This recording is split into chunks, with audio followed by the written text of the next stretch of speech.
Magandang araw sa iyo. Salamat sa pagsama sa amin ulit para himayin ang mga materyales na pinadala mo. At, wow! Hindi ito basta-basta.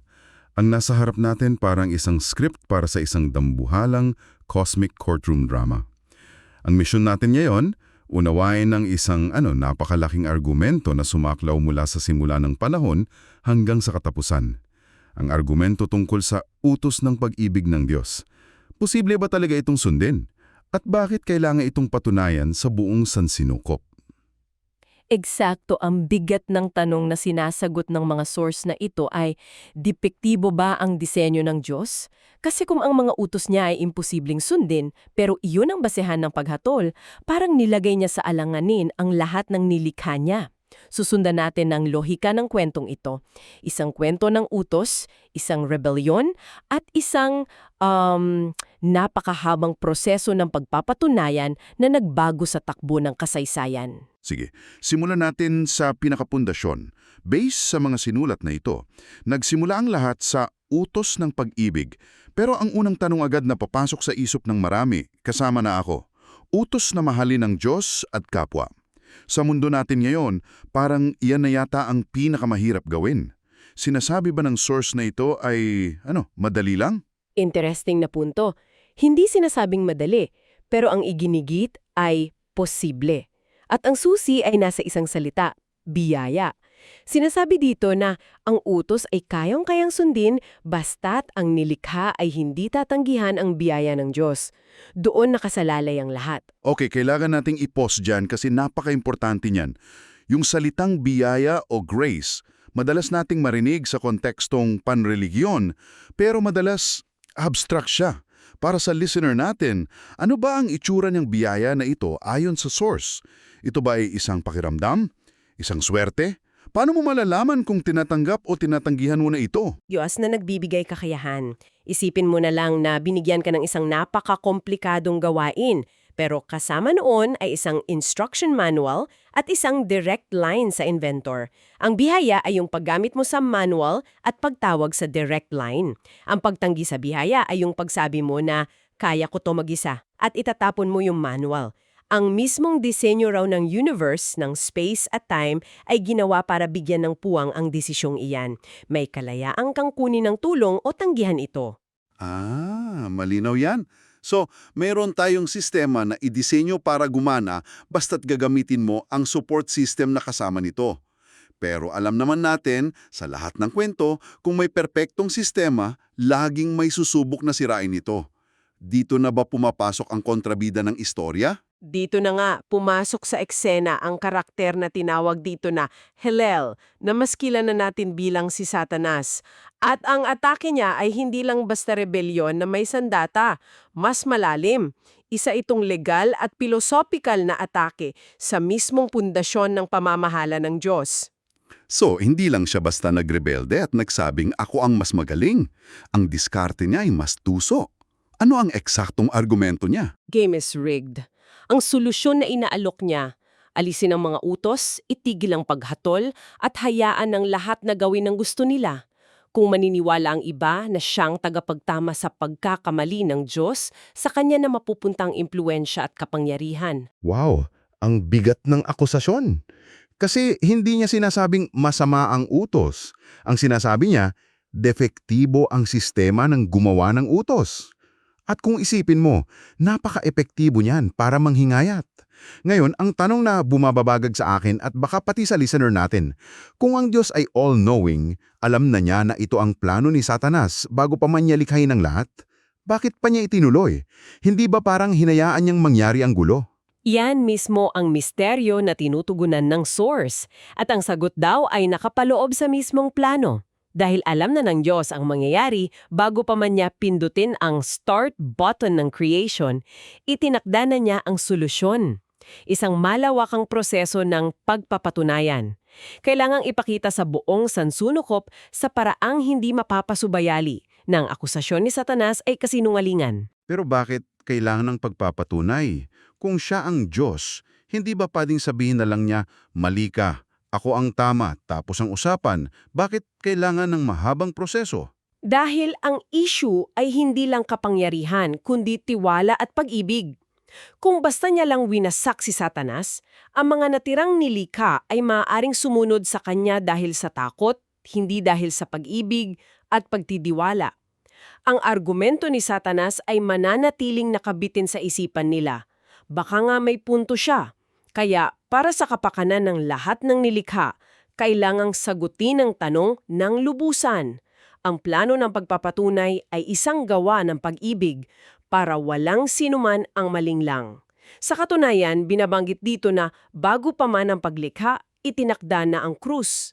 Ito na ang ultimate na sagot. Grabe. So, ang buong kasaysayan ng universe, ayon sa mga dokumentong ito, ay isang dambuhalang stage para patunayan ng isang punto.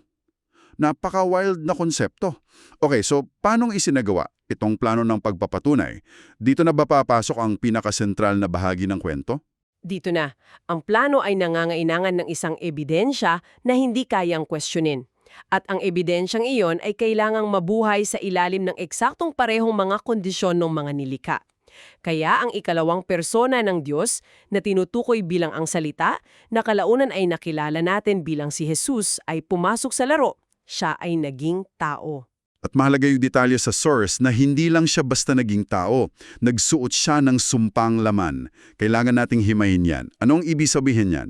Ang sinumpang laman ay nangangahulugang isang katawan na apektado ng pagbagsak ng sangkatauhan. Isang katawan na nakakaramdam ng gutom, pagod, sakit, at higit sa lahat ng uri ng tukso at pagnanasa na nararanasan natin. Isipin mo, ang game designer ay pumasok sa sarili niyang laro, pero hindi bilang isang all-powerful admin.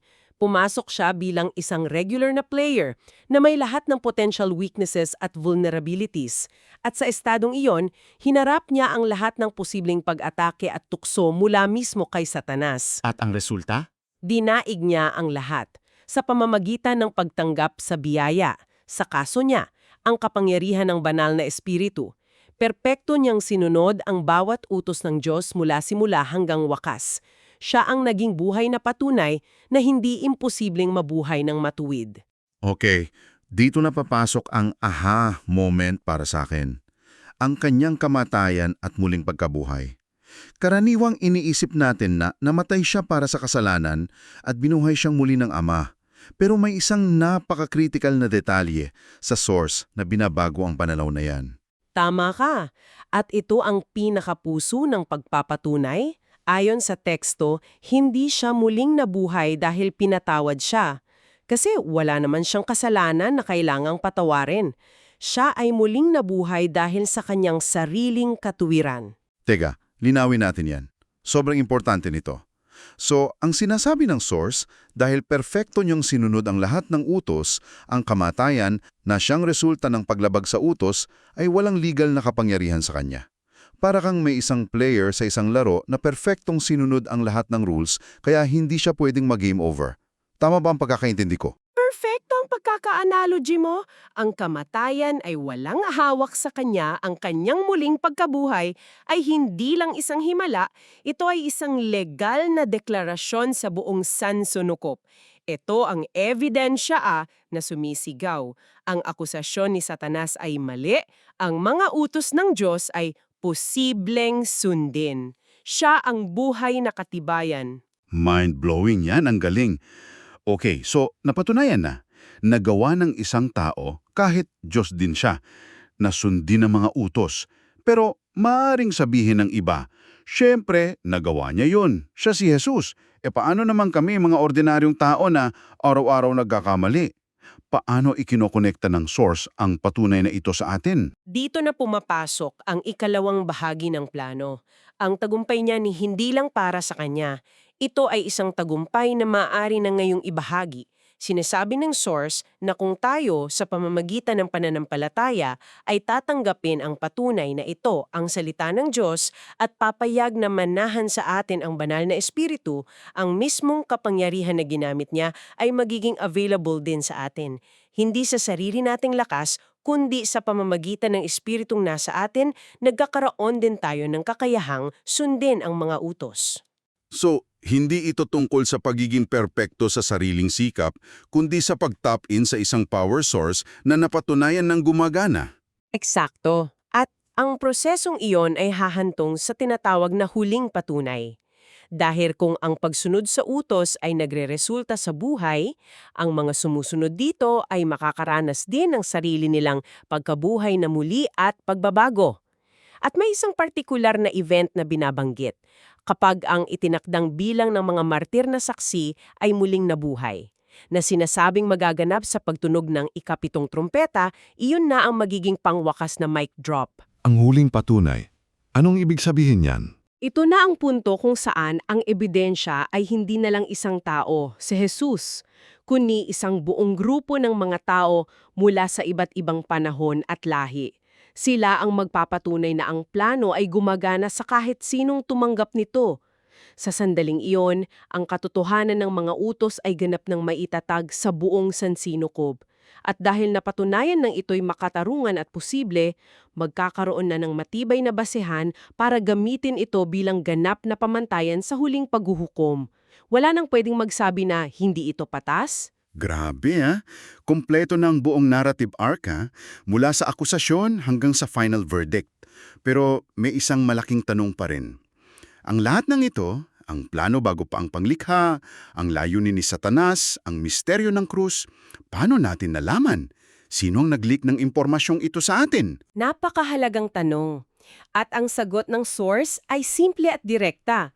Sa pamamagitan ng banal na kasulatan o ang Biblia, ito raw ang itinakdang paraan ng Diyos para isiniwalat ang buong plano. Dito niya ipinaalam sa atin ang mga bagay na hindi natin kayang malaman sa sarili nating pag-iisip o obserbasyon. Pero bakit isang libro? Sa panahon natin ngayon ng mga visual at instant experiences, parang ang luma ng isang libro. Bakit hindi na lang mga himala, mga pangitiin o direktang pagsasalita mula sa langit para sa lahat? Sinasabi sa source na mas malakas ang epekto ng mga bagyo o apoy. Bakit mas pinili ang isang bagay na kailangan pa ng pananampalataya? At kinikilala mismo ng source na ito ay isang misteryo. Binibigyang diin na bagomat mas nakakayanig sa ating mga pandama ang isang lindol o mas nakakasilaw ang isang anghel, ang kasulatan ang nananatiling hindi nagbabagong pamantayan. Isipin mo na lang ito na parang isang official manufacturer's manual. Maaring may mga kwento o sabi-sabi tungkol sa produkto, may mga magagandang demo, pero sa huli, ang manual ang siyang pinagkakatiwala mong source of truth. Maging ang Diyos daw mismo noong naging tao ay palaging bumabalik at gumagamit ng kasulatan para magturo at patunayan ang kanyang mga sinasabi. Ito raw ang itinakda niyang paraan at hindi na natin kailangang malaman ang lahat ng bakit. Ang mahalaga raw ay ito ang kanyang itinakda. Matapos nating suriin ang lahat ng ito, talagang lumilinaw ang isang larawan. Ang buong kasaysayan, mula sa unang liwanag hanggang sa huling hininga, ay umiikot pala sa isang dakilang pagpapatunay. Isang pagpapatunay na ang utos ng pag-ibig ng Diyos ay hindi isang malupit na pasanin, kundi isang daan patungo sa buhay na talagang posible para sa sino mang tanggap ng tulong na kaakibat nito. Tama. At ang lahat ng ito ay nag-uugat sa isang personal na desisyon. Kaya bilang pangwakas na ideya para sa iyong pagninilay, kung ang biyaya ay ang kapangyarihan mula sa Diyos na nagbibigay daan sa pagsunod, at ito ay tinatanggap o tinatanggihan sa bawat sandali, ano sa tingin mo ang isang maliit at konkretong desisyon na haharapin mo ngayon sa iyong trabaho, sa iyong pamilya, sa iyong isipan, na magiging pagkakataon mo para aktibong tanggapin ang tulong na iyon, sa halip na sabihing, kaya ko to mag-isa?